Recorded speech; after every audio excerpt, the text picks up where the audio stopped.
Senhor presidente, senhores parlamentares, senhoras parlamentares, público presente, diversos membros das entidades, cumprimento a FEAVIN, a pessoa da Cristina, Guarda Municipal, os diversos amigos, imprensa, internautas, a todos uma boa noite.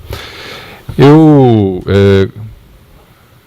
quero também saudar a presença das entidades nessa casa e também dizer que eu considero que nós conseguimos, digamos, um amadurecimento institucional das relações da Prefeitura, Câmara, com as entidades. Muito disso se deve aos méritos das próprias entidades e da FEAVIN em especial, que é a entidade que consegue fazer essa organização, essa sistematização das informações e mesmo da ação de todas as entidades.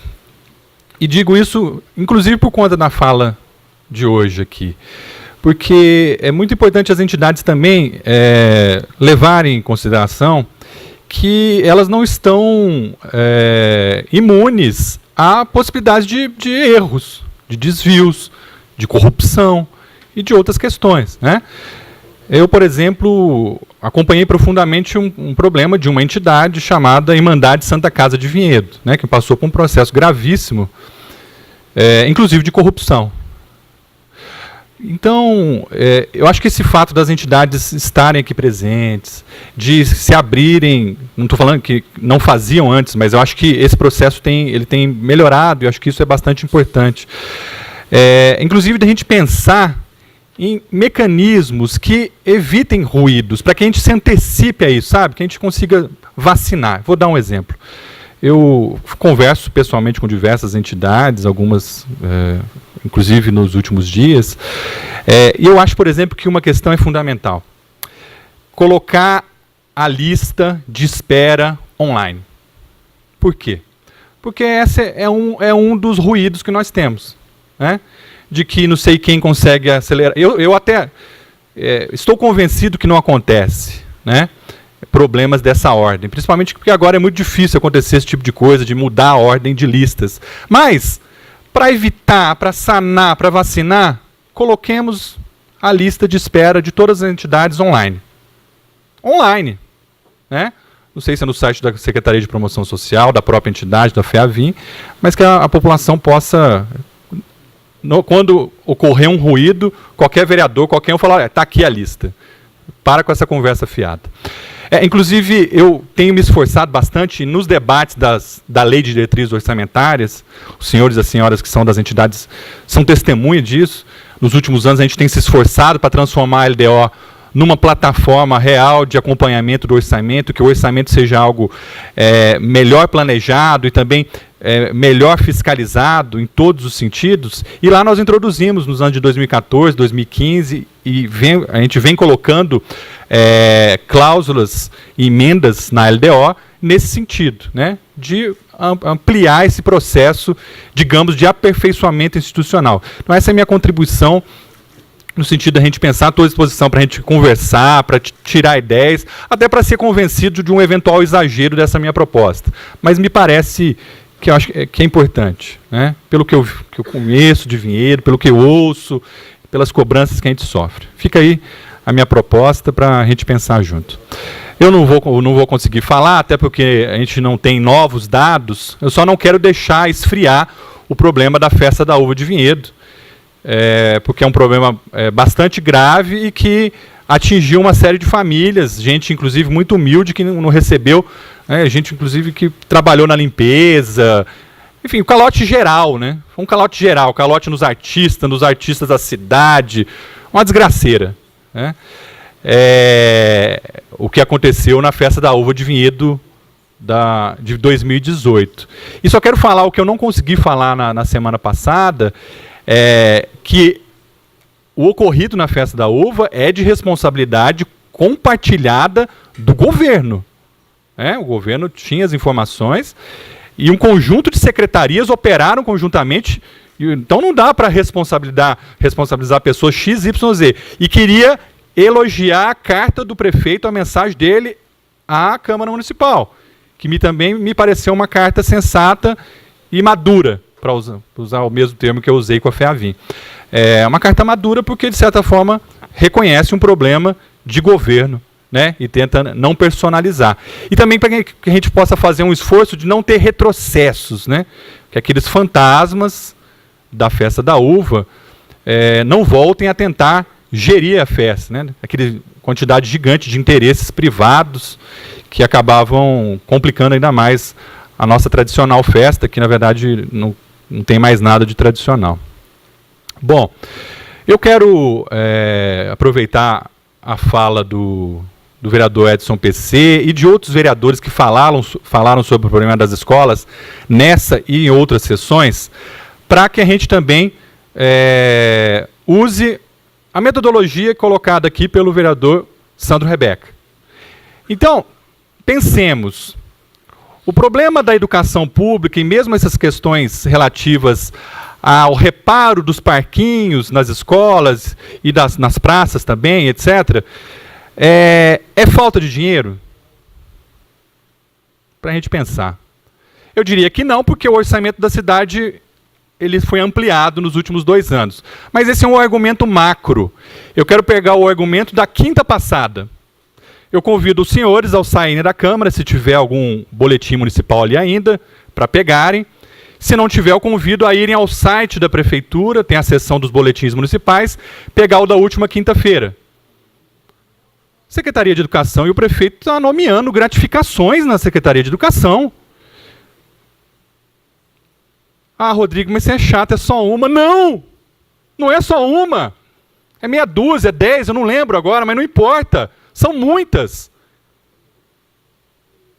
E antes também, nomeou 4 pessoas para supervisionarem a educação municipal.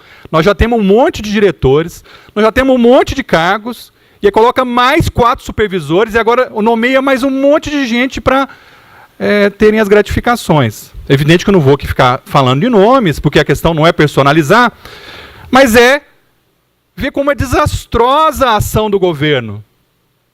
Como é que pode deixar os parquinhos totalmente detonados, ou faltar outras coisas nas escolas? Está faltando de tudo. O vereador Edu também mostrou os telhados, e está em quase todas as escolas e creches. E nomeia um monte de cargo de confiança na rede pública municipal. Isso já não é nem falta de coerência, isso é cara de pau na enésima potência. É muita cara de pau. Bom, depois a gente continua falando sobre isso. O Ricardo da Sanebave não se encontra mais, mas de qualquer forma eu também estou acompanhando, quero me colocar aqui à disposição para tratar de algumas questões. Mas eu quero lembrar que o problema do Jardim Florido, que aflige a população daquele bairro, foi uma coisa estúpida. Eu era vereador já no ano de 2013, nós recebemos uma verba do governo federal, o governo foi lá e asfaltou o local, mandou o projeto para o governo federal, recebeu a verba, só esqueceu de 2 coisas. Uma, pedir a licença, a liberação de alguns espaços, que eram chácaras, para passar a adução, né, os tubos. E 2, asfaltou, mas esqueceu de colocar os tubos de esgoto, de água. Né?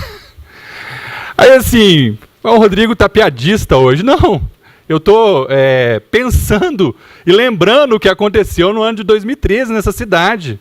Aconteceu isso. Né? E aí a gente vai indo, as coisas vão se avolumando. Isso é que ocorre na nossa cidade. E naquele ano, a gente perdeu também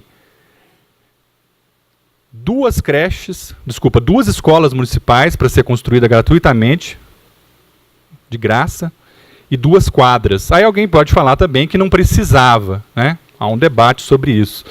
Mas efetivamente perdeu, como perdeu depois a creche, mencionada pelo vereador Sandro Rebeca, entre outras coisas. Fundo perdido. Vinhedo nem ia precisar pagar. Então é muito lamentável as coisas que acontecem em relação ao nosso planejamento. Eu quero falar, só completar o que o vereador Edu Jambo falou sobre a questão do transporte escolar. Quero relatar aqui o desastre que foi esses dias aí, um monte de criança sem chegar na escola, o ônibus não chegava, criança que não sabia para onde ia ser entregue, as mães preocupadas, foi uma coisa bastante delicada. Né? Então pedi aí um reforço para que se adeque isso, para falar da questão imediata que aconteceu agora, nos últimos dias. E também registrar o problema da falta total de transparência do governo na condução dessas coisas. Né? Da noite para o dia ir lá e quebra contrato, e muda contrato, e é cavalo de pau administrativo, que é uma coisa impressionante. E eu também quero acompanhar eventuais aditivos. Aditivos é um negócio muito bonitinho aqui em Vinhedo também, né? Então tem contrato aí que tem aditivo 1, 2, tem contrato que tem 6 aditivos. Para a gente acompanhar o que vai acontecer. E isso provavelmente não vai demorar. Então quero aqui registrar a questão da completa falta de planejamento nesse setor também. Vou começar hoje, mas não vou terminar. Não sei se eu continuo na semana que vem, em outros momentos. Mas a gente está com um problemaço, que a gente está assim, as coisas estão acontecendo e a gente não está vendo. Sabe quando quando a gente vê o fungo já está grande? Sabe, né? Um fungo. O fungo vai alastrando, vai aumentando e tal. Nesse momento, tem uma articulação para lotear a Vinhedo inteirinha. Vocês não têm ideia do que vai ser apresentado como proposta final nas audiências do plano diretor. É assim, me falaram, eu falei, não é sério. Zona de conservação ambiental, zona de interesse turístico, tudo. E uma preocupação que a cidade deveria ter, que está pouco apresentada, que aproveita a presença do ex-vereador e atual secretário de Habitação, Val Souza, a importância, Val, da gente inserir as ex das zonas especiais de interesse social no plano diretor, para que a gente não passe em situações como a que está acontecendo nesse momento. Até conversei com o Val também, conversei com outras pessoas, no sítio São Luís, na Estrada da Cachoeirinha, que é a tentativa de lotear, de colocar lá de 800 a 1.000 lotes no meio da zona de conservação ambiental. Eu tenho aqui o material, ele está sendo veiculado aí na cidade, de uma proposta de loteamento naquela área, que não está dentro de Vinhedo, mas aquela área, a entrada dela é por Vinhedo, a área fica a maior parte em Valinhos, 80%, 90%, e a outra parte fica em Itatiba, mas o problema eu conversei com os dirigentes da cooperativa que está fazendo, tive calma de analisar como que está a situação, e qual que é a minha grande preocupação? A minha preocupação é abrir precedentes para que haja loteamentos na zona de conservação ambiental de Vinhedo e da região, que isso vai nos causar uma série de problemas. E segundo, eu pedi isso, inclusive, aos dirigentes da cooperativa Viva Bem, para que não digam para as pessoas que estão vendendo lotes, mas que falem que estão com um projeto tramitando na Prefeitura de Valinhos, que vai passar por um processo de debate do plano diretor do município de Valinhos, por uma série de audiências públicas, e que esse processo pode demorar 3 anos, 4 anos. E pode não acontecer, como não aconteceu, por exemplo, com o Beto Carreiro World, que é uma potência econômica e não conseguiu lotear. Tem 6 ou 7 donos de áreas naquela zona, no meio da Serra dos Cocais, que é um complexo importante, é uma APA, né? Pelo menos está sendo gestada uma APA ali.